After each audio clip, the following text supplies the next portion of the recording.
여러분 삶이라는 것에 대해 생각해 보신 적 있으신가요? 제가 돌아보면 어릴 적 꿈꿨던 인생과 어른이 되어서 삶의 터전에서 겪어가면서 느꼈던 인생의 느낌은 완전히 달랐던 것 같아요. 사실 우리 모두 인생이 내가 뜻하는 대로 흘러갈 거라고 믿었던 때가 있었잖아요. 하지만 나이를 한 살 한 살 먹어가면서 알게 되는 게 있죠. 내 인생이라고 해도 내 뜻대로 흘러가는 게 아니라는 것을. 세상에 나와서 치열하게 살다 보면 모든 상황이 나의 의지와는 상관없이 흘러간다는 걸 알게 되는 때가 있더라고요. 그래서 오늘은 팬인가 제자인가의 저자 카일 아이들먼의 삶이 뜻대로 안 될 때라는 책을 통해서 인생이 내 뜻과는 다른 방향으로 가고 있을 때 우리는 무엇을 생각하고 어떻게 해야 하는지에 대한 이야기 해보려고 합니다. 이 책은 전체적으로 두 개의 파트로 나뉘어져 있는데요. 파트 1에서는 삶에서 더는 내 방식이 통하지 않을 때, 한마디로 삶의 막다른 골목에 다다랐을 때는 우리는 어떤 감정을 느끼고 어떻게 절망하게 되는가에 대해서 6개의 파트로 나누어서 설명이 되어져 있고요.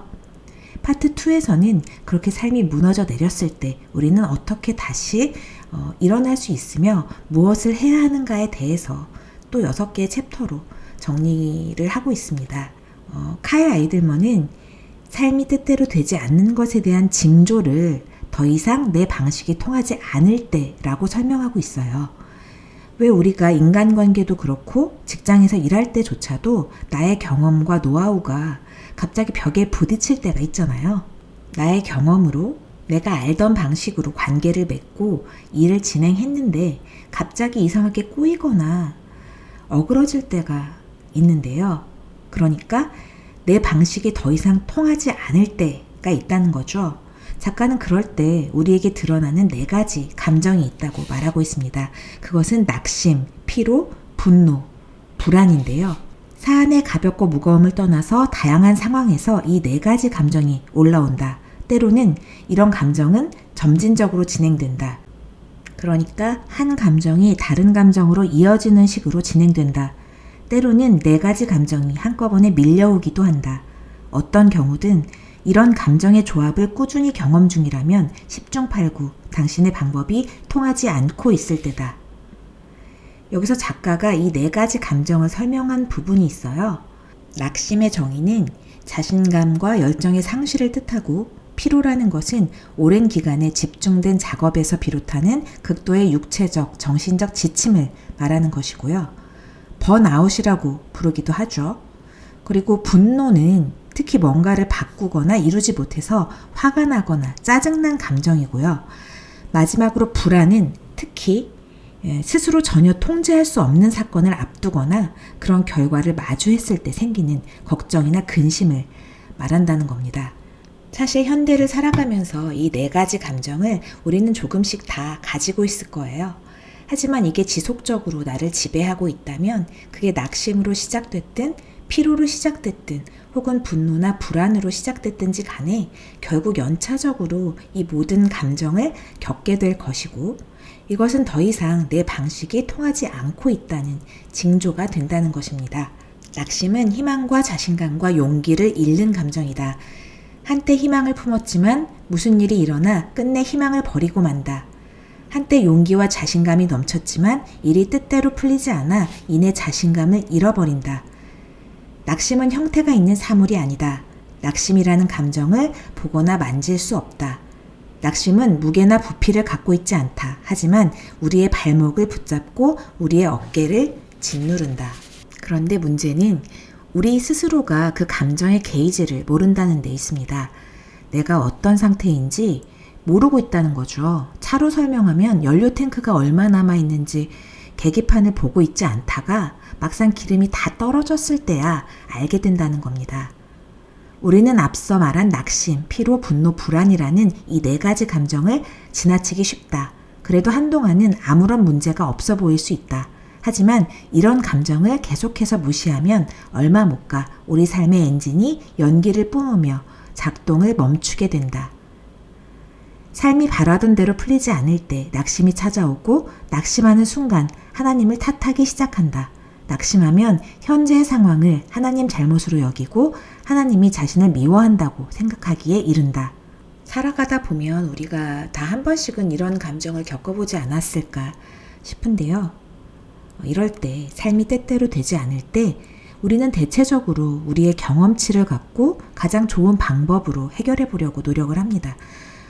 내 노하우, 내 생각, 내 지식으로 하려고 한다는 거죠. 그러나 이런 상황에서는 그러한 노력이 상황을 더 악화시키게 되는데요. 저 이런 경험 굉장히 많아요. 일단 관계에서 겪은 일인데 누군가가 모함을 시작했는데 말도 안 되는 얘긴데도 내가 알던 사람들이 모두 휩쓸려 버렸을 때가 있었어요. 물론 그건 제 착각이었지만 정말 당시에는 몸부림치면서 해명하고 나름의 노력을 했는데도 상황이 계속 악화가 되더라고요. 정말 절망적이었던 감정을 아직까지도 트라우마처럼 갖고 있는데요. 제가 스스로 해결해 보려고 했던 그런 행동들이 다 물거품처럼 아무것도 아니게 되더라고요. 악화되는 상황을 경험하고 나서야 제가 내려놓을 수 있었어요. 내 뜻대로는 결코 해결할 수가 없구나. 이런 부분에 대해서 작가는 이렇게 쓰고 있습니다. 예수님은 제자들이 앞으로 겪을 혼란과 난관, 불안을 아신다. 예수님은 그들이 사명을 받고서 얼마나 버거워할지도 아신다. 예수님은 사람들이 제자들을 오해하고 모함할 것을 아시며 이에 그들이 쉬이 지치고 낙심할 것을 아신다. 그리고 예수님은 제자들이 그들의 방법대로 하면 실패할 것을 아신다. 그들 방식대로 하면 얼마 못 가 분열하고 다투게 된다. 그들 방식대로 하면 뚜렷한 진전이 나타나지 않아 낙심하고 만다. 자신들의 무능력을 절감하고 모든 것을 그만두고 싶어진다. 뜻대로 되지 않는 모든 일로 인해 극심한 스트레스에 빠진다. 그들 뜻대로 하면 하나님께 서로에게 무엇보다 자기 자신에게 분노하게 된다. 예수님은 우리의 모든 방법이 통하지 않을 때 무엇에 집중해야 할지 깨닫도록 한 가지 비유를 들려주시는데 그 비유의 핵심을 말해주는 단어는 바로 연결이다. 예수님은 자신이 포도나무고 우리는 그 나무에 가지며 우리가 그분께 붙어있는 한 많은 열매를 맺지만 그분을 떠나서는 그 어떤 방법도 통하지 않는다고 말씀하신다. 우리는 어그러진 상황을 내 힘으로 통제하고 망가진 것을 내 노력으로 고치고 싶어 하는데요.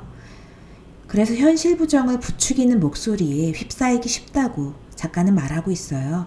그런데 결국 삶의 한계치에 다다랐을 때 내 경험과 지식, 노하우는 아무 쓸모가 없다는 거죠.